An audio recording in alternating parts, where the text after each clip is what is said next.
out to the ball game. Take me out with the crowd. Hi, my name is Bill Long. Today's date is March 8th, 2015. I live here in this house with my wife, Becky Long. I live in Lakewood, Ohio, which is the first suburb on the west side of Cleveland. I'm making this video today to document the origin and history of this baseball. The significance of the ball is that Babe Ruth hit it for his 436th career home run. It is also signed by 6 other players, including Hank Aaron, Willie Mays, Bob Feller, Herb Score, Vic Wertz, and Gary Bill. The history of the ball revolves around me and my father. I was born William Robert Long on April 20th, 1946. That means I was 2 years old the last time the Cleveland Indians won a World Series. In 1948, the Indians had record attendance and finished in a tie for first place, won a playoff game, and made it to the World Series against the Boston Braves. They beat the Braves 4-2, and the city of Cleveland went wild. There's a big parade down Euclid Avenue to celebrate, and of course, I don't remember any of that. I do remember 6 years later, in 1954, when the Indians again made it to the World Series against the New York Giants, only to lose 4 straight games to the Giants, which took the luster off of an otherwise record-breaking season. People of my generation then waited for another opportunity to get back to postseason play. And as the years passed by, the dream of another World Series changed into a dream for just making it to the postseason or even having some meaningful games in September. Finally, 41 years later, the Indians made it back to the World Series, won the American League Central Division Championship, the pennant, and then played the Atlanta Braves for the World Series. They lost to the Braves 4-2, but it's like it didn't even matter. Everyone was so happy that they had a good season and a meaningful season. I went to all the playoff games I have for that postseason. There's all my tickets and the pennant from that series. They made it back to the World Series in 1997 against the Florida Marlins, and I went to all of those playoff games, and another exciting season, although that one ended with a 7th game, 11 inning loss to the Marlins, which was a tough pill to swallow. But the hope continues that the Indians will once again make it back and win a World Series, hopefully in my lifetime. If they do, I've gone to all the playoff games technically since 1954 and plan to go to all of them again if possible. I consider myself a lifelong Indians fan. My father was also an Indians fan. He was born William Conway Long on September 20th, 1907. His middle name Conway was taken from his mother's maiden name Conway, and most people called him Connie. He was born and raised on the east side of Cleveland and attended East High School. I have his high school graduation picture here. My father was probably 17 or 18 when this picture was taken. East High School at that time was located at East 82nd and Dexter Avenue. It was not far from League Park, the home of the Cleveland Indians, at East 66th and Lexington Avenue. League Park was also known for a period of time as Dunn Field, when the team was owned by Sonny Jim Dunn. In 1928, my father still lived in the League Park neighborhood. On June 7th, 1928, the Indians were having a 3 p.m. afternoon game with the New York Yankees. My father was standing on Lexington Avenue that afternoon When Ruth hit a home run ball over the right field screen, which landed onto Lexington Avenue. As some children started chasing after the ball hit the curb and bounced back to where my father was. Back in those days, if you got a home run ball like that, they allowed you back into the park and allowed you to have the hitter sign it.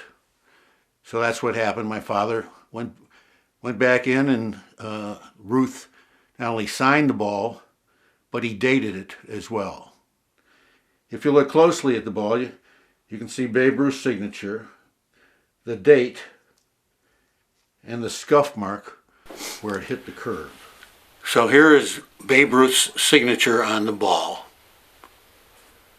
And I'm going to turn the ball here, and we're going to see where Ruth put the date on it of 6/7/28. Then I'm going to turn the ball here, and you can see the scuff mark where the ball hit the curb on Lexington Avenue. It was in the early 1950s where my father first showed me the Babe Ruth ball and told me his story of the ball. Back in the 50s, the Indians had really good teams. They would win 90 games or more than 90 games each season, only to finish in second place to the New York Yankees. At the time, my next door neighbors were an older couple by the name of the Wessels. And Mrs. Wessel and Mr. Wessel, they were Yankee fans. And Mrs. Wessel would always tease me, tell me how great a player Yogi Berra was and what a great manager Casey Stengel was. Finally, in 1954, I got to brag when the Indians won a record 111 games and made it back to the World Series against the New York Giants. Unfortunately, the Giants beat them 4 straight, and with Willie Mays making his most famous catch in the first game of the series to change the whole complexion of that series. Plain Dealer last fall did a 60-year review catching history of reviewing that World Series. They did a 3-part series. Part 1, the season, Part 2, the series, and Part 3 was the stars. And in Part 2 of the series, they did a review on the series, and they republished the famous picture of Willie Mays' catch in the first game of catching a long drive by Vic Wertz.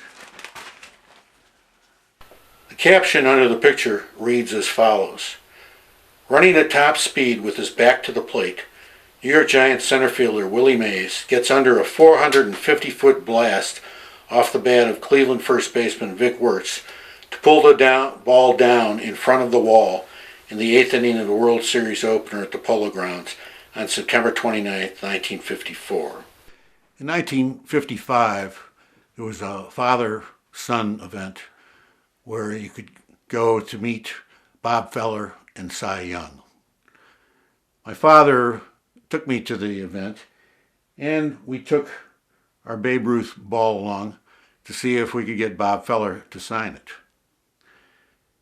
We got Feller to sign it, but for some reason Cy Young didn't sign the ball. We got his autograph, but not on the ball. All I remember about Cy Young was an old man sitting at a table scribbling his autographs. Maybe he would have had a hard time handling the ball, I'm not sure. But he was 88 years old at the time and didn't live too much longer after that. But we did get Bob Feller to sign the ball, and he also dated it. You can see Feller not only signed it, but he also dated it.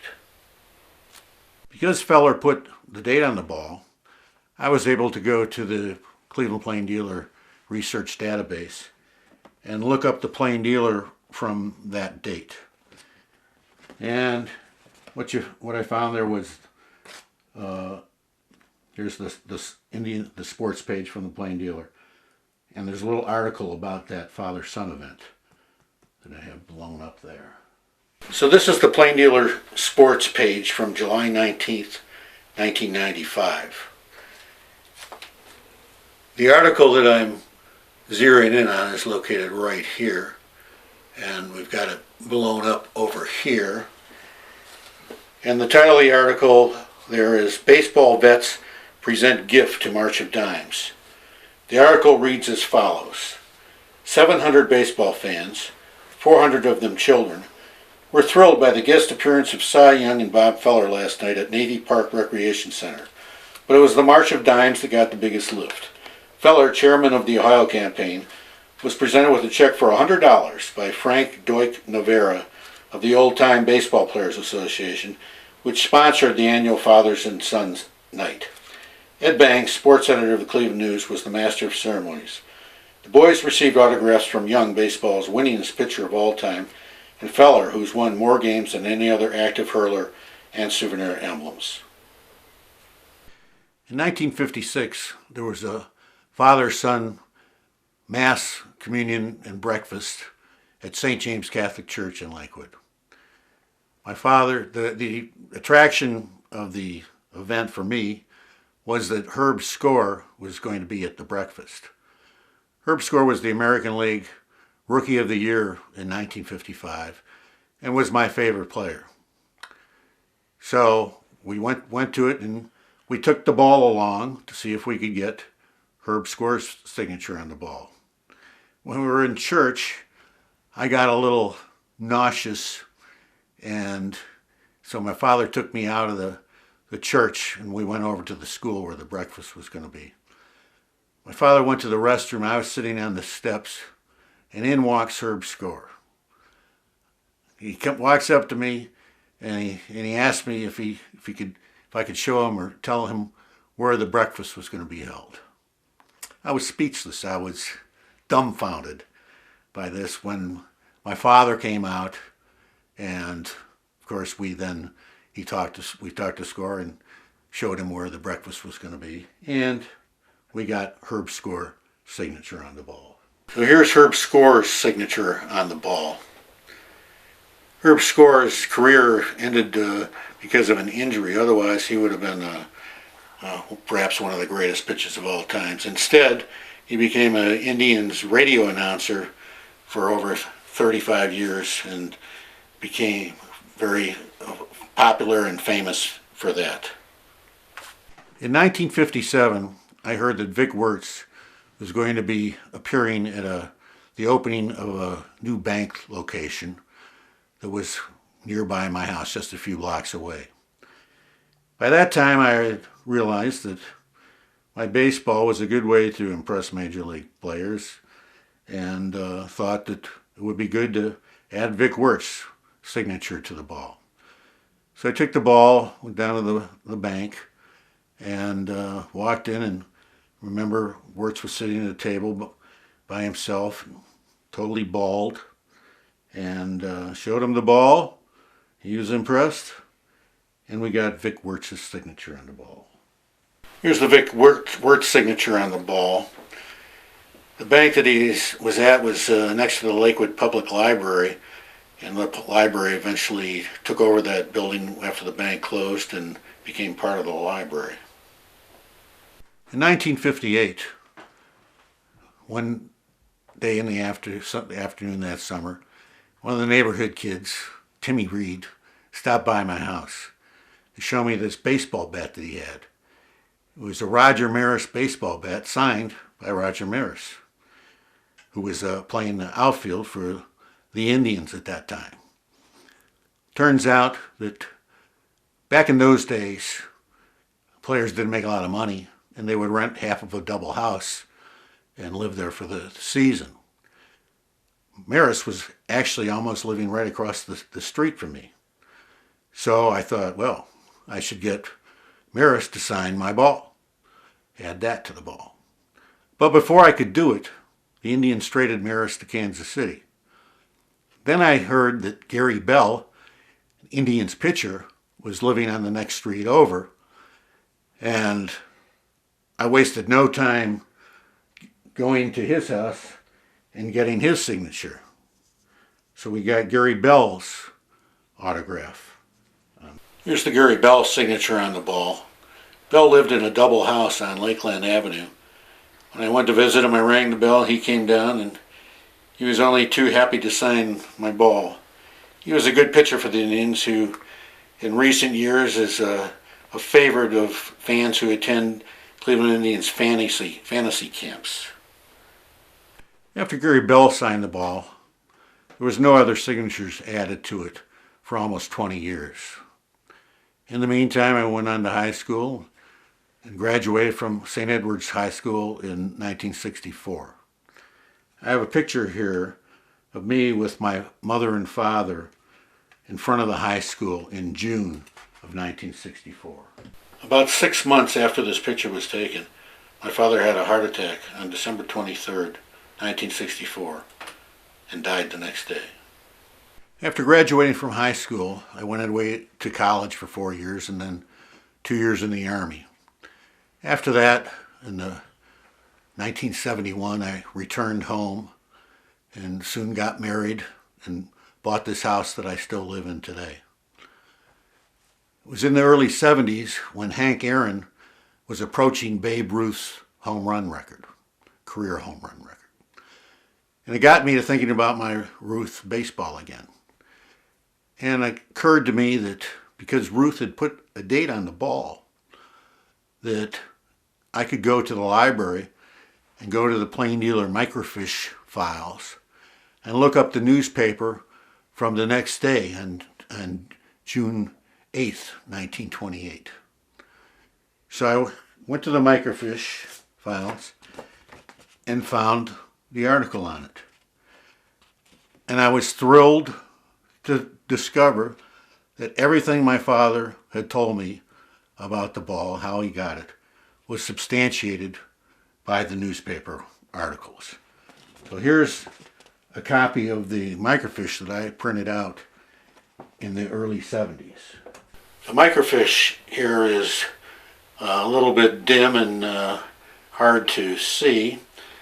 So I went back and got, more recently, and got digital pictures from the Plain Dealer research database. So this is the same thing, but a better picture. And as you can see, the headline, the sports page reads, "Yanks rally in final innings to beat Tribe 8-2. Underneath the headline is a smaller headline reading, "Wham! Babe gets number 20 off shot in the ninth." Here's a close-up, a little more zeroed in, of that part. So not only is the story of Ruth hitting a home run on the date my father said, but it's also got a picture of him actually hitting the home run. First picture is he takes ball one, then he swings for strike one, and then the next pitch is wham, number 20 of the season, off shot in the ninth. A little story here, the caption related to these pictures, I have blown up here. And it reads as follows. For 8 innings of the Tribe's battle with the Yanks at Dunn Field yesterday, Joe Schott, tribal hurler, held the famous George Herman Ruth, Gotham's rotund Sultan of SWAT, at bay. But the hurling songster was not so fortunate in the ninth. With Combs and DeRocher perched on first and second, the Babe took hold of one of Joe's choice offerings and hoisted over the right field screen for his 20th home run of the season. Lazari and Gehrig also hit for the circuit as the Indians went down to defeat 8-2 before the Yanks' 8th and 9th inning rallies. I also got a picture of League Park here and drew in a line of the approximate flight of Ruth's home run ball and the landing spot on Lexington Avenue where my father got the ball. After Aaron surpassed Babe Ruth's career home run record, I thought it might be cool to get Hank Aaron's signature on the ball. So in 1976, I got my chance. Aaron was playing with the Milwaukee Brewers at that time and was at the end of his career. It was in September of '76, where the Brewers were in town for a weekend series against the Indians. So I contacted Russ Schneider, who was the Cleveland Indians plain dealer beat writer covering the Indians, and told him my story and asked him if he could help me get Aaron's signature on the ball. So that's what happened. I got Hank Aaron's signature on the ball here. You can see under Hank Aaron's signature, there's the date of when he signed the ball. I actually added that date because I thought it was important since Ruth and Feller had put dates on it. If I had to do it over again, I probably would not have done that. On September 29th, 1976, Russ Schneider wrote about getting Aaron's signature on my ball in his column, which he referred to as Schneider Around. If you look up in the digitized microfiche file of the Plain Dealer now, you'll find this column, and there's one paragraph here about my ball. And take note that there's a continuation column next to it from a Muhammad Ali prize fight next to it. So here's the Schneider Around column, and the circled area is the paragraph about my ball, which I've got blown up down here. The paragraph reads as follows.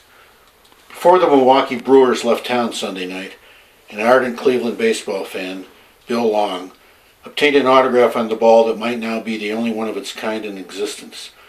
The ball is signed by the late Babe Ruth, who formerly held the all-time record, and also now by Hank Aaron. The reason why I pointed out the continued Ali article in that version of the paper was because the home edition of the Plain Dealer that day was printed and delivered before the Ali fight was finished. So the original home edition of the paper actually had 3 paragraphs about the Hank Aaron signing my ball. 2 of those paragraphs were deleted in the later edition to make room for the Ali article. But I have here my home edition of the paper that day, the Schneider Around column, no Ali article here. And it's got all 3 paragraphs related to getting Hank Aaron to sign my Babe Ruth ball. So in the home edition of the paper, there's 3 paragraphs about my ball in it. The first paragraph is exactly the same as that was in the digitized copy that we just looked at. But the next 2 paragraphs read as follows. Aaron said he doesn't recall autographing another baseball that had Ruth's signature on it. Long's late father, Connie, got Ruth's autograph at Old League Park on June 7, 1928, as noted on the baseball. I'd never sell the ball, but maybe one of these days I'll give it to the Hall of Fame, said Long, 30, a program analyst at the U.S. Navy Finance Center. He's a former Sandlot player and was a teammate of former Tribe infielder Jack Heidemann in 1969 at Fort Gordon, Georgia. About 6 years later, on May 3rd, 1982, I heard that Willie Mays was going to be in town making some personal appearances. I thought then that maybe it would be cool to get Willie to sign my ball. Willie was number 3 on the all-time list of career home run hitters. So I went downtown to the old Statler Hotel and saw Willie passing through the lobby and got his attention with the ball and showed it to him and asked him if he would sign it. So Willie agreed and signed the ball here. Then I made the mistake of asking him to also date the ball. For some reason I thought it was important to have a date because Ruth had dated it, and Aaron, we had the Aaron's date on the ball. But when he put the date on it, he got a little bit too close to Babe's signature. But that's. This is the last autograph I got on the ball. As the years passed by, nothing more related to my baseball happened, except for one thing that relates to the story of my baseball. In June of 2008, the Indians were having a alumni reunion event where former players came back into town and attended a luncheon where fans could come and meet and see the players. I normally didn't attend these type of events, but decided to go to this one because Jack Heidemann was going to be at this one. I thought it might be fun to see Jack after all these years and renew our acquaintance. In 1969, Jack was at Fort Gordon, Georgia, performing 6 months of reserve duty training. I was at Fort Gordon, Georgia, waiting orders for overseas. I was a permanent party there. And they had a baseball league there where different brigades would play each other. So I was kind of a assistant coach on that team, and there was a lieutenant who acted like the general manager. And every 2 weeks we would go to one of the units where new soldiers were coming in for their training, and we would ask if there was any ball players there that were good ball players that we could add to our team. So we made that announcement, and a few guys stepped forward and went up to this one guy and asked him what his experience was, and he said he played for the Cleveland Indians. Well, I'm from Cleveland, so it caught me by surprise, and I looked at his name tag, and it said Heidemann. And I said to him, "Are you Jack Heidemann?" And he said he was. And I realized that we had a major league player here, and asked him if he would like to play with our team, and we were only too happy to add him to the team. So that summer, Jack played shortstop for our team, and I played third base, and we played about 20 games together. So when I met him at the event, we renewed our acquaintance, and here's a picture of Jack and me together at that event. Jack is really a good guy and treated me like I was his old best friend, which I wasn't exactly, but we had a good time playing some ball together. He now lives in Arizona and sells real estate. Over the course of all these years, I've had my ball locked up and hidden away.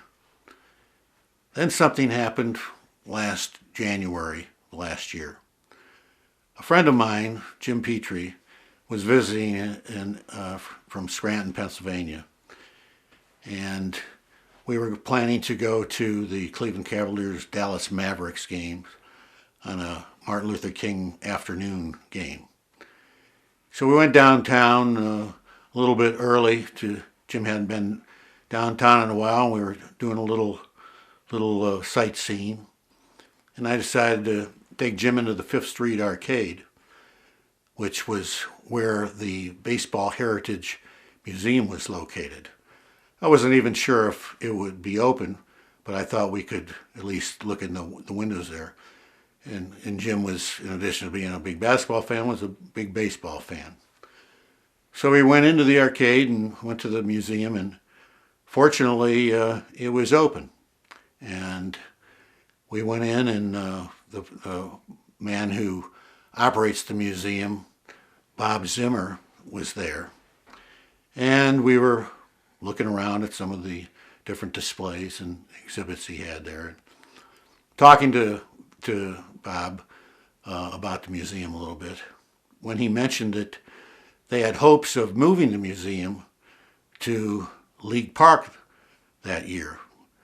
And he told us that League Park was being restored the field was going to be restored to the exact dimensions of the original league park and be used as a recreational baseball facility.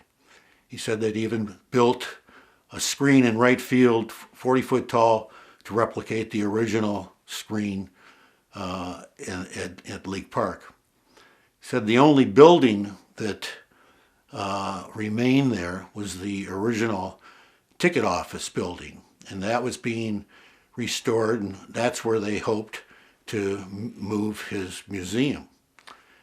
So I told him, made me think of my Ruth baseball. I said, you know, I've got a ball that you might find interesting.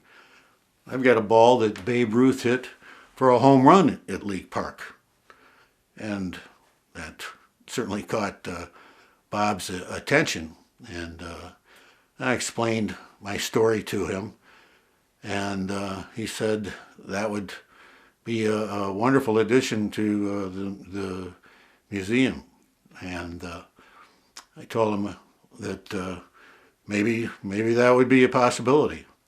I said, you know, on the few occasions when I bring it on show them, one thing they always ask me is, you know, what is that worth? And I always tell them, I don't know. So I asked him what he thought about that, and he said he didn't know either, but that there was going to be a National Sports Collectors Convention at the IX Center in Cleveland that summer, and that if that'd be a good way to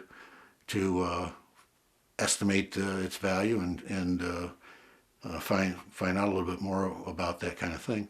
So I thought, all right, that would be an interesting thing to do.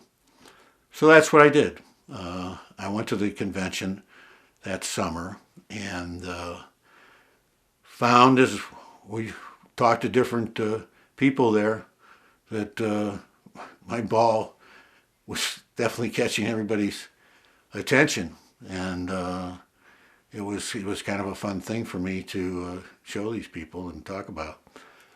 The last person I talked to at the convention was a man named Rob Rosen, who was the vice president of sports sales and consignments for Heritage Auctions, which is based in Dallas, Texas.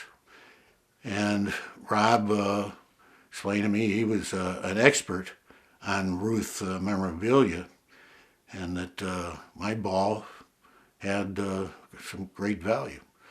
And I asked him, well, how many Babe Ruth home run balls are there?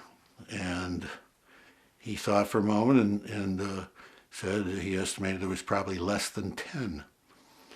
So he asked me for my contact information, which I gave him, and now whenever they're having an auction, they send me a catalog.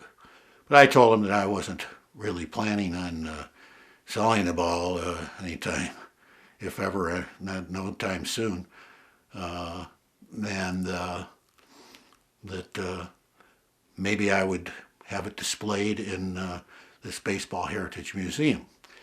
So now here we are in March 2015. The Baseball Heritage Museum did move last year and is now located in the restored ticket office building at League Park. My current thinking is maybe that is the best place for my ball.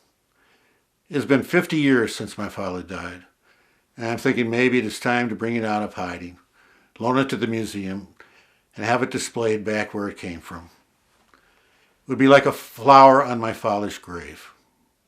At this point, I'm not sure that will happen, but that's what I'm thinking. However, the one thing for sure I want to do is make sure my ball and the history behind it are not lost. It is a ball hit by Babe Ruth for a home run, and signed by the greatest home run hitters of all times, at least in the non-steroid era. Hopefully, by making this video, the story of my ball will be kept alive long after I've gone. So that's my Babe Ruth home run ball story, and I'm sticking to it. Go Tribe.